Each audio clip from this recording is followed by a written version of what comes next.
Hi, everybody. It's Mrs. Kleinert here. I told you I'd be coming your way and creating a video to show you how to use the clay that I sent home. Mom and Dad, you're welcome. I hope you enjoy it. I know your kids have been so excited about clay season, and I did not want to miss it, even though we were here at home. So, everybody, here we go. I'm going to start our video today by showing you different supplies that I recommend that you have during clay. So these are supplies that I would normally provide for you in the art room, but we're not in the art room. I'm in my dining room right now. So I went into a couple different locations to find my supplies from. I got a supply from the bathroom, kind of gross, but I'll show you what it is. I got several supplies from my kitchen, and I also ended up raiding my Play-Doh cabinet. We have Play-Doh that we have not used in a long time, but I do have several different things that I can use today. So I'm going to spin this camera around and show you what we're going to be working with and what I would recommend to start off for clay season. Here we go.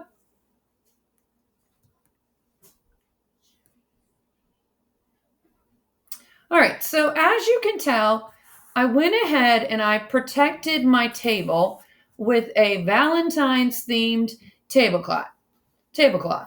Now, this is one of those vinyl ones, so it comes up really easy. It'll be simple to wash. Mom and Dad, anything plasticky like this that you might have, a placemat, a cookie sheet would even work well for this project, a tray, something that can be wiped down and rinsed off. You don't need this. You are also welcome just to work straight onto your table, but it will come up with a little bit of soap and water and no problem at all. So one of the classroom supplies that I would give you when working with clay would be a plastic knife. This one is plastic, as you can tell, because I can bend it. Now, if you don't have any plastic utensils in your home, options that you could use are a real knife, but obviously a butter knife. You could use the back of an ink pen, a stick of some type. This is to cut the clay. Now, it needs to be slightly pointed at one end so that it'll be easy to work with. All right. These two will play the same role in working with clay. When attaching two pieces of clay together, you have to score and then add water to the clay. You could also add slip, but that would require a blender, water, and more clay. We are not going there, people. We're not going to worry about slip. So just some way to scratch the surface. Option one that I offer in the classroom is a comb. This is my bathroom item. I told you guys, it's not too gross. I did tell my littles, you cannot use your dad's comb unless you ask for permission. Do not go and use a comb for clay and not tell anybody and put it away. You need to ask first. You can use a plastic fork to create the marks in this clay and scratch it up. You could use an old toothbrush. Nope, not your brothers, not your sisters, not your mom or dad. An old toothbrush to scratch up the clay. This one I use for cleaning. And one other thing we'll need is some water. I asked the students in my classroom, do you drink hot chocolate? Do you have a drink of some type? Do you eat cereal? You have a clay bowl. This is our cereal bowl that we have in the house, and I put just a little bit of water in it. The only thing that ever enters this bowl is one or maybe two of my fingers. Very little water needs to be added to the clay while we're working with it. So about half full, and you don't end up having a big mess. If you have a brother or sister or cousin that's there with you and you're all working on clay together, can you share these supplies? Definitely. I'd recommend sharing them. There's no reason to get out a ton of stuff unless you just want to. All right, so at some point in time, I am going to probably need to roll my clay to flatten it out. This is my rolling pin. This is a little funky, a little bit different shape than a regular rolling pin. This is a rolling pin from Pampered Chef, actually. It's got this beveled edge that works for making pies or smaller areas, and a regular size rolling pin. I'm probably going to use this and clean it off. I happen to have a rolling pin from a Play-Doh set. So I have a small rolling pin that I can use to roll my hands back and forth with. Or two other options. I happen to have some matte glass mason jars around the house. This would work for rolling your clay flat. And because most all of us have something like this, home style pizza sauce is the jar of choice for today. These jars are round. You can roll your clay out, lift your clay up, roll your clay out. Is it a little funky? Yes. Will I save these and use them in my classroom? No, because they're glass and we break stuff pretty often. But feel free to use this in your home. Find something you can roll. Now we need to start talking about your clay. This is pretty much a perfectly placed 1 pound amount of clay. The students had their names put on them, and then they had the option for middle school to come and pick them up. If they didn't want any clay, they didn't have to come and get it, but all the elementary was given clay.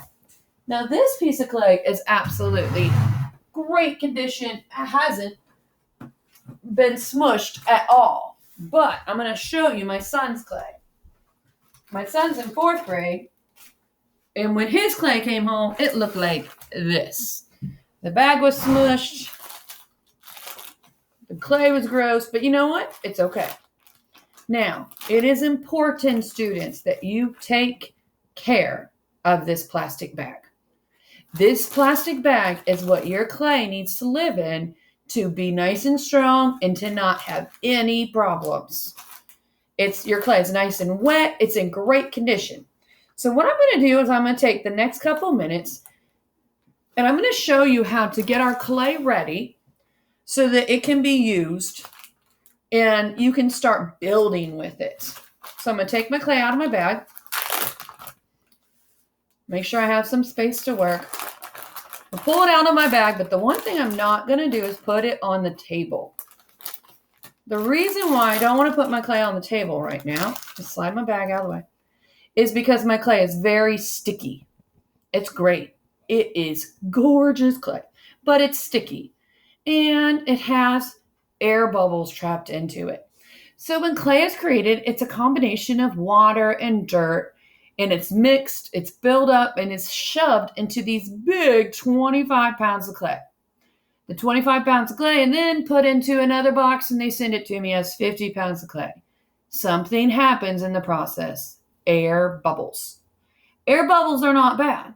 Air bubbles are kind of cool, especially bubble wrap. I really like bubble wrap. You can even use bubble wrap with clay. But the problem with an air bubble is when this clay goes into the kiln, if the bubble's still there, it will burst. And the clay will explode all over the kiln. I do not need any clay exploding all over the kiln. Although it does sound kind of cool, we do not want an explosion. I'm going to take my clay and I'm just going to work with it in my hands. I'm going to fold it up and I'm going to press it together with the palms of my hands. So these are the palms of my hands. I'm not using my fingers because then it just it gets really, really gross and really, really sticky, and I just want the palm. So I'm going to fold it. I'm going to press it flat, pretty flat. And then I'm going to fold it again and then press it flat. Now, I'm going to work with this clay for a little bit in my hands. My goal is to try and get it flat and then fold. Flat and then fold. There we go. Now, as I'm working with the clay, one of the things that I'm noticing is the clay is starting to dry out. The moisture in my hands is pulling the water or the moisture out of the clay. And my clay is starting to dry. Here is an example of clay that is starting to dry out. This clay right here has little cracks in it. I tell my students, or you guys, that it looks like alligator's crocodile skin. This is not bad, but when you're working with your clay, it's going to start coming apart if you don't take care of it. So I'm going to keep adding. Let's keep wedging it, fold it in half. Whoop. Had a little bit of sound there. I don't think it was the clay. There's a little bit of air as I'm working with it. No big deal. All right, keep folding it. Folding it. It's getting a whole lot better. I think I'm about ready. to lay my clay on the table. Now I can lay it down and the clay is not sticking to the table really hard. It's not having any problems. So I'm in a good position to work with my clay and actually create something. What I'm going to show you right now is very simple. It's how you connect two pieces of clay to one another. I'm going to make a snowman. 1, 2, 3. I have 3 balls for my snowman, and I'm going to roll them. So I have a little bit of a ball, a more organized one. 1, 2, 3. All right, one of the things that I can do with this is I could go ahead, and because my clay is already wet and nice and soft, I could take my snowman right here and I can go ahead and stick them together. Push, push. There's my snowman. He's all put together. He stands up on his own. He actually looks pretty awesome. He could probably use a hat and maybe even arms. But the snowman is still wet. For the clay to go into the kiln and into the oven to be fired, it has to come back dry. And it takes about a week to sit out and dry. So the clay sits and dries, and as the clay sits and dries, the snowman falls apart. And that would be devastating to come back to school after you've done all of this hard work to create an amazing looking snowman, and then he falls apart. And you just have 3 little clay balls. So here's how we attach. We're going to pull in our water, and I'm going to pull in the comb. So what you're going to do is you're going to what I call score each piece that's going to touch. This is going to touch this. So I'm going to score it. I'm making marks in it, like little train tracks. And because this piece is going to sit on here, I'm going to score this side too. Both pieces have been scratched up. The surface has been scored and scratched. So now I'm going to take my hands and dip them in the water. I don't need a full-fledged hand going on there, just a hand. Not the whole thing, just a finger or two maybe in the water. Rub it. Now don't be nervous. Don't be nervous, kids. Look, it's still there. Where I scored it, where I roughed it up, it's still there. So now I take it and I stick it together. And you know what? This snowman still looks pretty similar to the snowman that I didn't score. But this snowman, when he dries, will now stick together. All right, so I want to put his head on. First step, grab my scoring tool, whether it be a comb or a fork or whatever, your toothbrush. Do the toothbrush method. It's not as deep, but it works just as great. Do the fork. Use the fork. Try the fork. See if you have this at home. All right.